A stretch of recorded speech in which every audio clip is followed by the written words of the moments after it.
Hello everyone, welcome to the class. बेटा आज हम पढ़ने जा रहे हैं हमारी बुक क्षितिज क्लास 9 भाग ए का चैप्टर नंबर 2। ओके, चैप्टर 2 है हमारे पास लहासा की ओर। ओके, इस चैप्टर को लिखा है राहुल सांकृत्यायन। ठीक है, राहुल सांकृत्यायन जी ने इस चैप्टर को लिखा है। इस चैप्टर में बेटा जो लहासा की ओर, Lhasa is a place, Lhasa एक जगह का नाम है। और क्या हुआ करता था, जो लहासा तिब्बत जो जगह है वहां पर इंडियंस को जाने की परमिशन नहीं। ठीक है, वहां इंडियंस को जाने के लिए अनुमति नहीं थी, वहां पे परमिशन नहीं थी। तो जो लेखक है उन्होंने 1929 और 30 मतलब 1929 या 1930 में वो तिब्बत, नेपाल के रास्ते से तिब्बत गए थे। ओके, और वो तिब्बत गए थे, जैसे आपको मैंने पहले ही बताया कि इंडियंस को तिब्बत जाने की परमिशन नहीं थी। तो उन्होंने क्या किया था, वो भिखारी का रूप लेकर, एक भिखमंगे का रूप लेकर और तिब्बत गए थे। तो जब वो गए और उन्होंने क्या, जो उनकी यात्रा थी, उस यात्रा में उन्हें किन किन मुसीबतों का सामना करना पड़ा, क्या क्या चीजें उन्हें फेस करनी पड़ी, इस चैप्टर में हमें इसी के बारे में बताया गया है। ठीक है, तो हम चैप्टर स्टार्ट करते हैं। लहासा की ओर, जैसा कि मैंने आपको बताया, लहासा इज अ प्लेस, एक जगह का नाम। ठीक है, वह नेपाल से तिब्बत जाने का मुख्य रास्ता था। ठीक है, लहासा जाने के लिए नेपाल से तिब्बत जाने का एक ही रास्ता था। परी कलिड पोर्ट का रास्ता जब नहीं खुला था, ठीक है, ये एक रास्ता है, एक जगह है, परी कलिड पोर्ट का जो रास्ता है वो नहीं खुला था, तो नेपाल ही नहीं, हिंदुस्तान की भी चीजें इसी रास्ते से तिब्बत जाया करती। ठीक है, मतलब जो ये रास्ता है, ये रास्ता नहीं खुला था, तो सिर्फ एक ही रास्ता था जिससे नेपाल और हिंदुस्तान की जो भी चीजें होती थी वो उसी रास्ते से तिब्बत जाया करती थी। यह व्यापारिक ही नहीं, सैनिक रास्ता भी था। ठीक है, ये जो रास्ता है इससे व्यापार ही नहीं होता था, यहाँ से जो सेना की टुकड़ियां है, सेना के जो ग्रुप्स है, वो भी वहां उस रास्ते से ही जाया करते। इसलिए जगह जगह फौजी चौकियां और किले बने हुए थे। ठीक है, इसीलिए इस रास्ते पर क्या था, फौजी चौकियां बनी थी और किले भी बने हुए थे, जिनमें कभी चीनी पलटन रहा करते। ठीक है, उन्हीं जो किले बने हुए थे, उन्हीं किलों में चीनी लोग रहा करते। आजकल बहुत से फौजी मकान गिर चुके हैं। दुर्ग के किसी मार्ग में जहां किसानों ने अपना बसेरा बना लिया है, वहां घर कुछ आबाद दिखाई पड़ते। ठीक है, मतलब वहां के जो कुछ जो मकान है, जो फौजी मकान है, वो गिर चुके हैं। और जो दुर्ग का जो रास्ता है, वहां पर कुछ किसानों ने नया बसेरा, मतलब नए मकान बना लिए हैं, अपना बसेरा बना लिया है, मतलब नए मकान बना लिए हैं, जो कि कुछ आबाद दिखाई पड़ते हैं।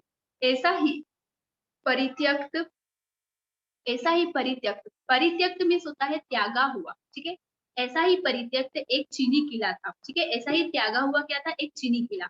हम वहां चाय पीने के लिए ठहरे। ठीक है, जो लेखक है वो कहना चाह रहे हैं कि हम वहां पर चाय पीने के लिए ठहरे। तिब्बत में यात्रियों के लिए बहुत सी तकलीफें भी है। ठीक है, तिब्बत जाने के लिए जो यात्री वहां जाते हैं तो उन्हें कई सारी तकलीफें भी फेस करनी पड़ती, और कुछ आराम की बातें भी। और कुछ जो बातें हैं वो आराम की भी है। वहां जाति पाति छुआछूत का सवाल ही नहीं है। मतलब वहां पर ऐसा नहीं होता है कि ये छोटी जाति के हैं तो इनसे छुआछूत करेंगे, इनका खाना नहीं खाएंगे, इन्हें टच नहीं करेंगे, ऐसा वहां पर कुछ भी नहीं होता था। और ना औरतें पर्दा ही करती, जैसे हमारा जो इंडियन कल्चर है, इसमें आप लोगों ने देखा होगा कि जो लेडीज होती है घर की, वो पर्दा करती, मतलब घूंघट करती, तो वहां पर ये भी रिवाज नहीं था। बहुत निम्न श्रेणी के भिक्षुकों को लोग चोरी के डर से घर के भीतर नहीं आने देते। ठीक है, मतलब वहां पर जो निम्न श्रेणी, जो घटिया किस्म के लोग थे, तो उन भिक्षुकों को वहां पर जो लोग हैं, वहां के लोग जो उनको अपने घर में नहीं जाने देते। नहीं तो आप बिल्कुल घर के भीतर चले जा सकते हैं। ठीक है, नहीं तो आप, अगर आपको वहां कोई पहचानता नहीं है तो भी आप उनके घर में जा सकते हैं, चाहे आप बिल्कुल अपरिचित। ठीक है, अपरिचित मतलब अनजान, चाहे आप अनजान हो फिर भी उनके घर में जा सकते हैं। तो आप बिल्कुल घर के भीतर चले जा सकते हैं। ठीक है, चाहे आप बिल्कुल अपरिचित हो, तब भी घर की बहू या सासू को अपनी झोली में से चाय दे सकते हैं। ठीक है, मतलब अगर आप अनजान है तो भी आप उनके घर जा सकते हैं और वहां पर चाय ले सकते हैं। वह आपके लिए उसे पका दे। ठीक है, मतलब आप उन्हें चाय चाय पत्ती जो है वो चाय देंगे और वो आपको चाय पका कर दे देंगे। मक्खन और सोडा नमक दे दीजिए। वह चाय चोरी से कूटकर उसे दूध वाली चाय के रंग की बना के मिट्टी के टोटीदार बर्तन में रख के आपको दे देगी। ठीक है, मतलब आप वहां पर जाकर चाय मक्खन और सोडा और नमक दे दीजिए। तो वो आप वो उसे कूट कर, मतलब उसे कूट कर अच्छा बारीक बनाकर चूर्ण चूर्ण रूप का महीन चूर्ण बनाकर और आपको चाय का रूप बना चाय दूध वाली चाय का रंग देकर और उसे आपको एक बर्तन में पकाकर भी दे देगी। यदि बैठक की जगह चूल्हे से दूर है और आपको डर है कि सारा मक्खन आपकी चाय में नहीं पड़ेगा, मतलब अगर आपको लगता है कि आपने जितना मक्खन दिया है वो सारा मक्खन आपको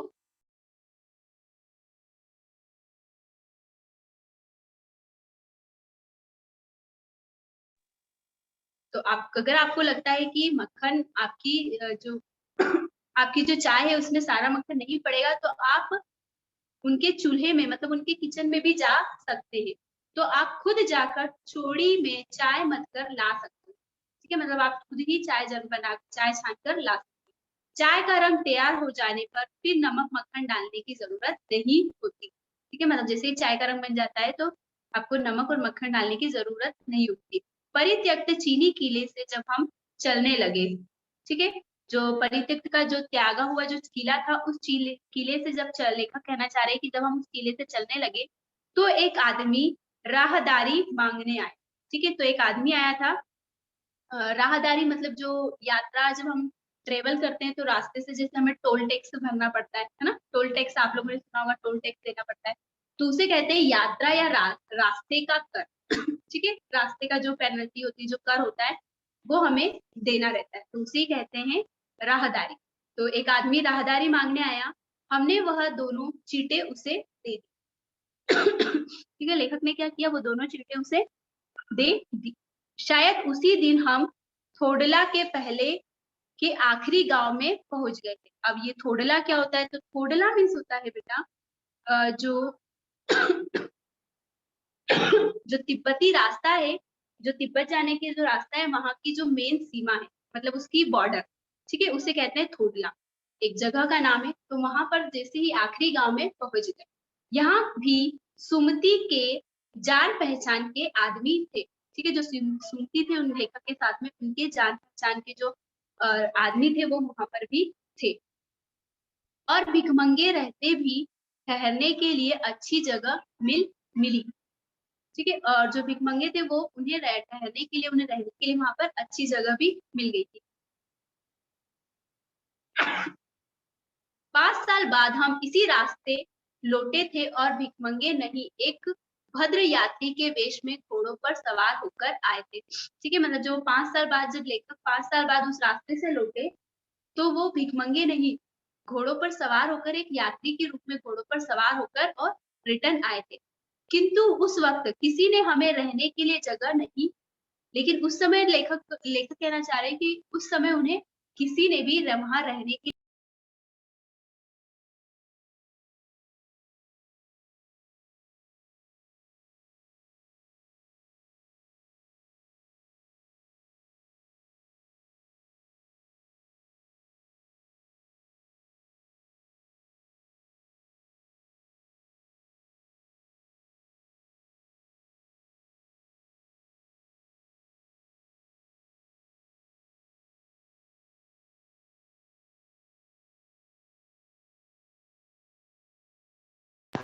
एक लिक्विड, हम शराब भी कह सकते हैं। तो बहुत सारे लोग वहां पर शराब पीकर भी दुरुस्त रहते थे।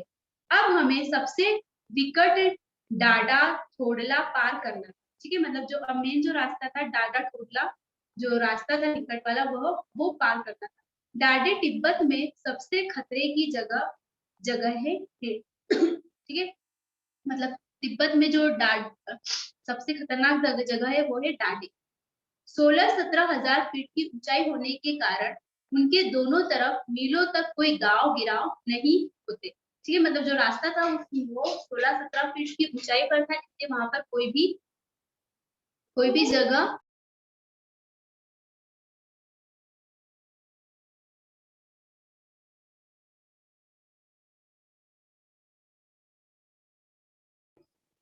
जो रास्ता है वो बहुत वहाँ जो रास्ता है वो 16-17 फीट की दूरी पर 16-17 फीट की ऊंचाई होने के कारण उनके दोनों तरफ मीलों तक कोई गांव गिराव नहीं होते थे। मतलब 16-17 फीट की जो ऊंचाई थी, इसलिए वहां पर कोई भी गांव नहीं था।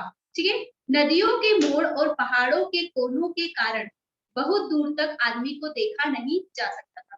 ठीक है। मतलब जो नदियां हैं, नदियों के मोड़ थे और पहाड़ों के कोने थे, इस वजह से वहां पर दूर दूर तक आदमी किसी भी व्यक्ति को देखा नहीं जा सकता था।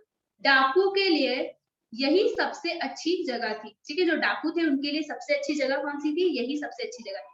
लेकिन इस निर्जन स्थानों में मरे हुए आदमियों के लिए कोई परवाह नहीं करता था। ठीक है। निर्जन स्थान मतलब वहां पर जो भी अगर कोई व्यक्ति मर जाता था, सुनसान जगह थी, अगर वहां पर किसी को मार भी दिया जाए तो निर्जन मीन सुनसान, अगर वहां पर किसी व्यक्ति को मार भी दिया जाए तो कोई भी परवाह नहीं करता था।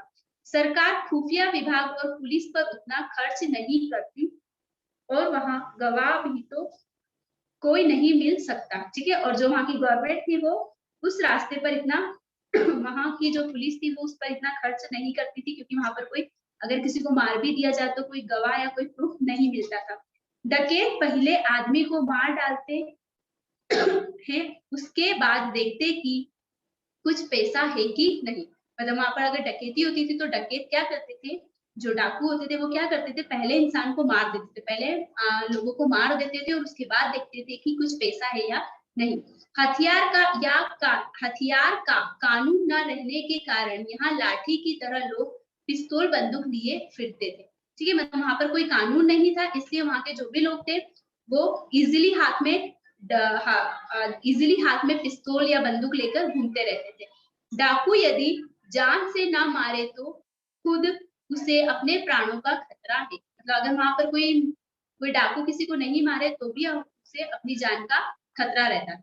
गांव में हमें मालूम हुआ कि पिछले ही साल खोडला के पास खून हो गया। ठीक है। गांव में उन्हें पता चला लेखक को कि पिछले ही साल लास्ट ईयर ही वहां थोडला में किसी का खून हो गया था, किसी को मार दिया गया।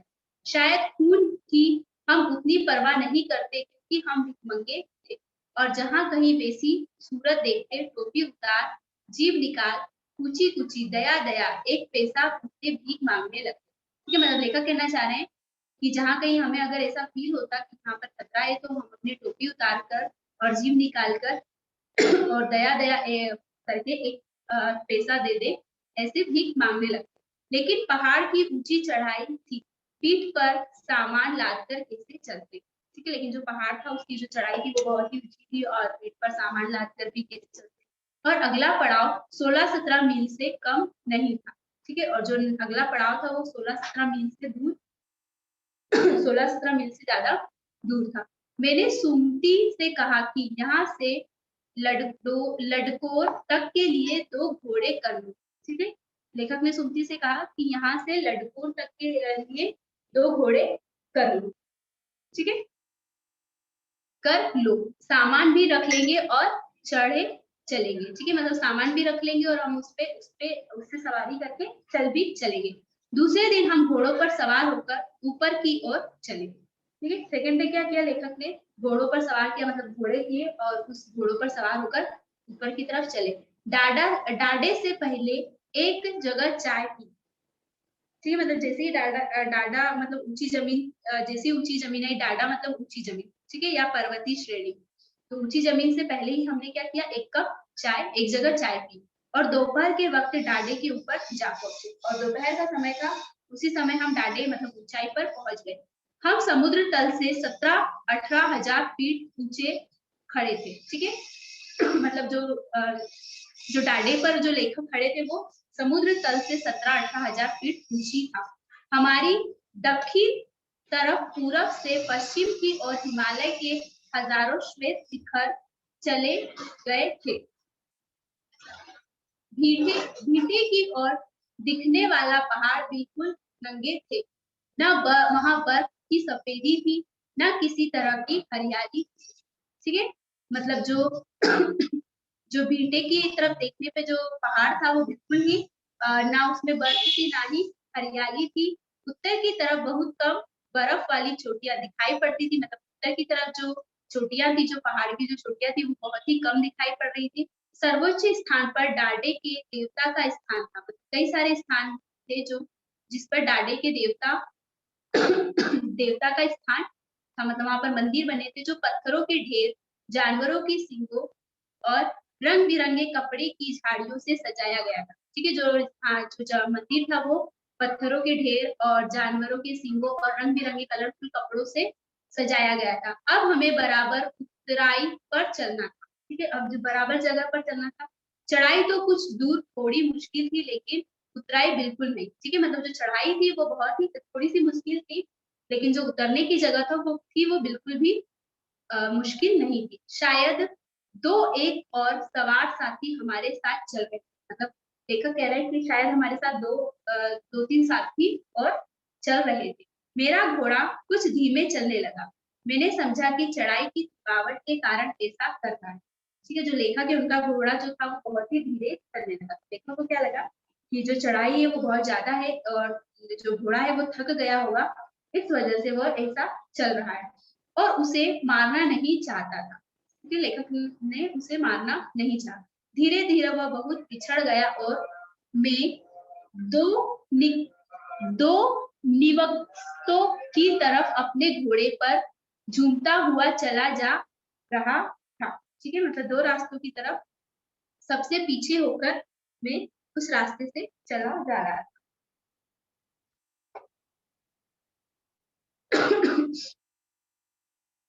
चला जा रहा था। जान नहीं पड़ता था कि घोड़ा आगे जा रहा है या पीछे। मतलब उन्हें पता नहीं चल रहा था कि घोड़ा आगे जा रहा है या पीछे, घोड़ा आगे जा रहा था या पीछे जा रहा।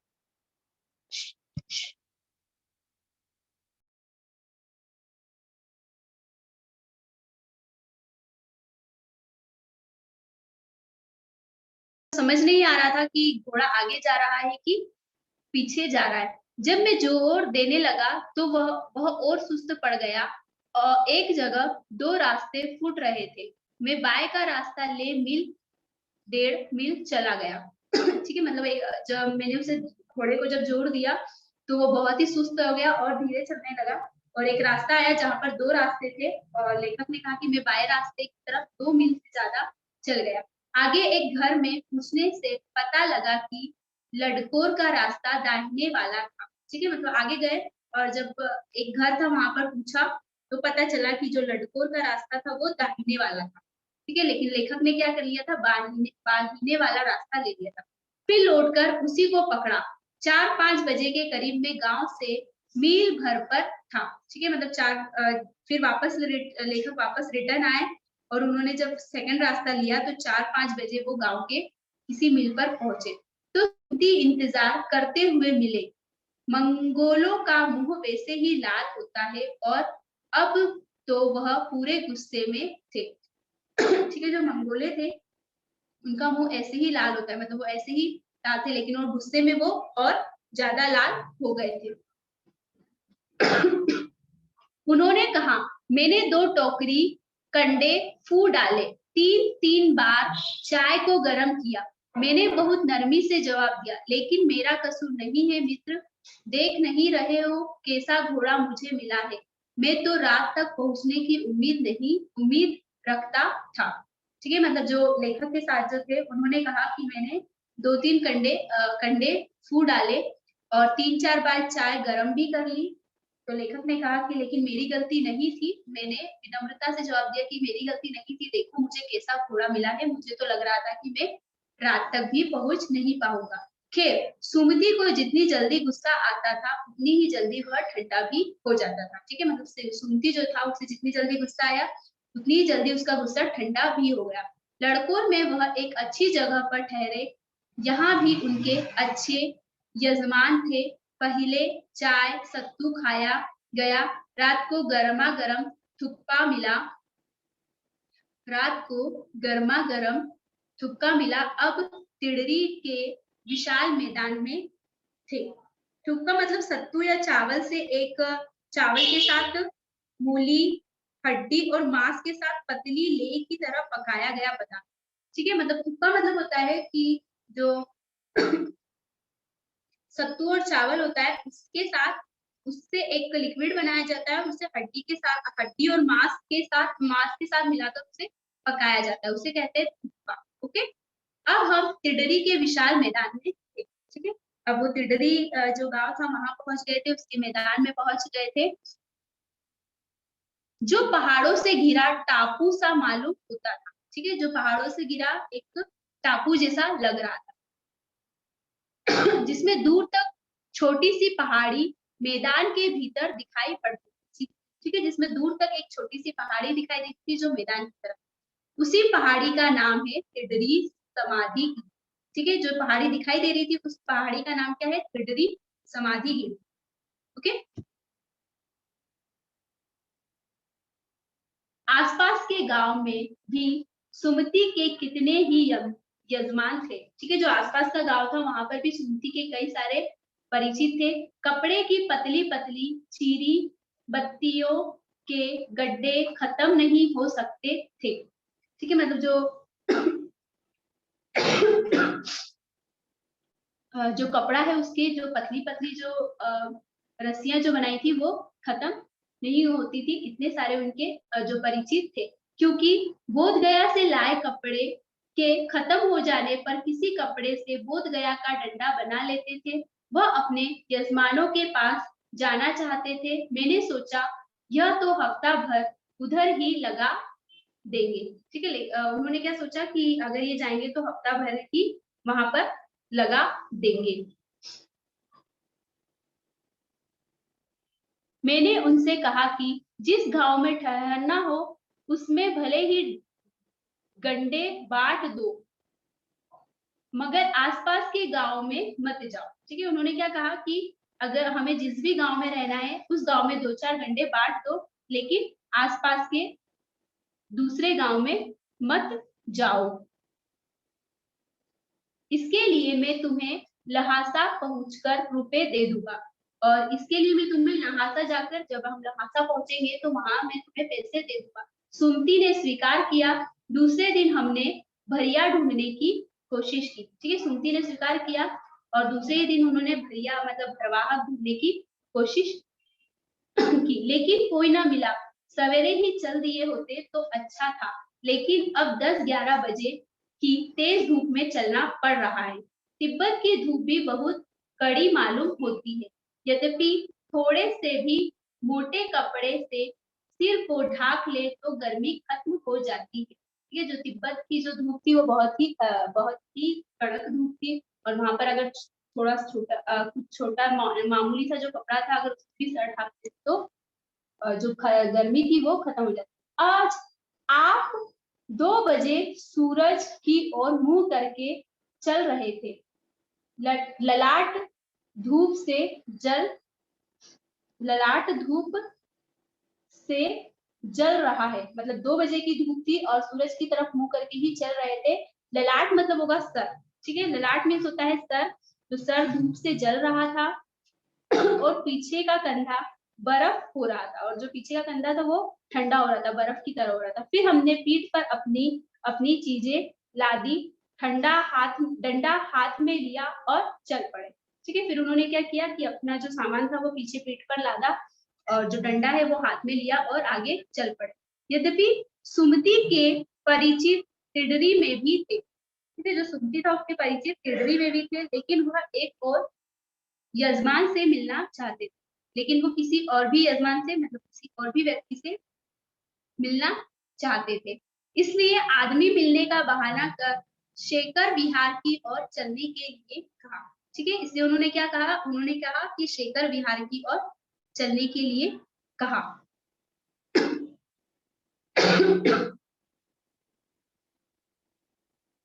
तिब्बत की जमीन बहुत अधिक छोटे छोटे जागीरदारों में बटी है, जो तिब्बत की जमीन है वो छोटे छोटे पार्ट में जागीरदारों मतलब वहां के लोगों में बटी हुई थी। इन जागीरों का बहुत ज्यादा हिस्सा मठों विहारों के हाथ में था मतलब वो जो जागीर थे उनका जो मैक्सिमम जो हिस्सा था वो मठों और मतलब आश्रम और विहारों में था। अपनी अपनी जागीर में हर एक जागीरदार खूब कुछ खेती खुद भी करता है, जिसके लिए मजदूर बेगार में मिल जाते हैं। खेती का इंतजाम देखने के लिए वहां कोई भिक्षु भेजा जाता है। मतलब अगर खेती का इंतजाम देखने के लिए वहां पर किसी साधु को भेजा जाता था, जो जागीर के आदमियों के लिए राजा से कम नहीं होता था।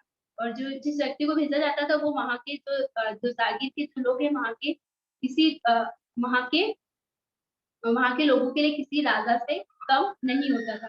शेखर की खेती में मुखिया भिक्षु नमसे बड़े भद्र पुरुष थे। ठीक है, मतलब वहां के जो भिक्षु मतलब जो सन्यासी लोग थे वो बहुत ही भद्र पुरुष थे। वह बहुत प्रेम से मिले, हालांकि उस वक्त मेरा भेष ऐसा नहीं था।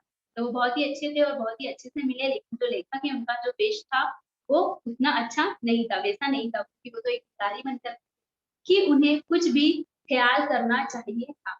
यहाँ एक अच्छा मंदिर था जिसमें कंजूर बुद्धू वचन अनुवाद में हस्तलिखित 103 पोथियां रखी हुई थी। मतलब वहां पर एक मंदिर भी था जिस मंदिर में जो बुद्ध वाचन की जो 103 पोथियां थी, मतलब 103 किताबें थी, वो वहां रखी हुई थी। मेरा आसन भी वही लगा। वह बड़े मोटे कागज पर अच्छे अक्षरों में लिखी हुई थी। और वो जो है वहां पर जो हस्तलिखी मतलब हाथ से लिखी हुई थी वो बहुत ही बहुत ही अच्छे मोटे कागज और अच्छे अक्षरों में लिखी हुई थी। एक एक पोथी मतलब एक एक किताब 15-15 शेर से कम नहीं रही होगी। नहीं रही होगी। सुमति ने फिर आसपास अपने यजमानों के पास जाने के बारे में पूछा। मैं अब पुस्तकों के भीतर था, इसलिए मैंने उन्हें जाने के लिए कह दिया। जो सुमति है उन्होंने कहा कि वो आसपास के जो यजमान है उनसे मिलने के लिए उन्होंने कहा। तो लेखक ने उन्हें लेखक जो है वो पुस्तकों में घिरे हुए थे, पुस्तकें पढ़ रहे थे, इसलिए उन्होंने उन्हें जाने के लिए कह दिया। दूसरे दिन वह गए। मैंने समझा था 2-3 दिन लगेंगे, लेकिन वह उसी दिन दोपहर बाद चले आए। ठीक है, जो तो लेखक को क्या लगा कि जो अपने यजमानों से मिलने गए हैं, जो लोगों से मिलने गए हैं, वो 2-3 दिन में आएंगे, लेकिन वो उसी दिन दोपहर में वापस आ गए। तिडरी गांव वहां से बहुत दूर नहीं था। हमने अपना अपना सामान पीठ पर उठाया और भिक्षु नमसे से विदाई लेकर चले गए। जो तिडरी गांव था वो वहां से ज्यादा दूर नहीं था, तो सभी ने अपना अपना सामान उठाया और जो भिक्षु मतलब जो सन्यासी साधु थे उन लोगों से वो विदाई लेकर वहां से चले गए। ठीक है, यहाँ हमारा चैप्टर फिनिश होता है बेटा। नेक्स्ट वीडियो में हम इस चैप्टर की एक्सरसाइज सॉल्व करेंगे। ओके।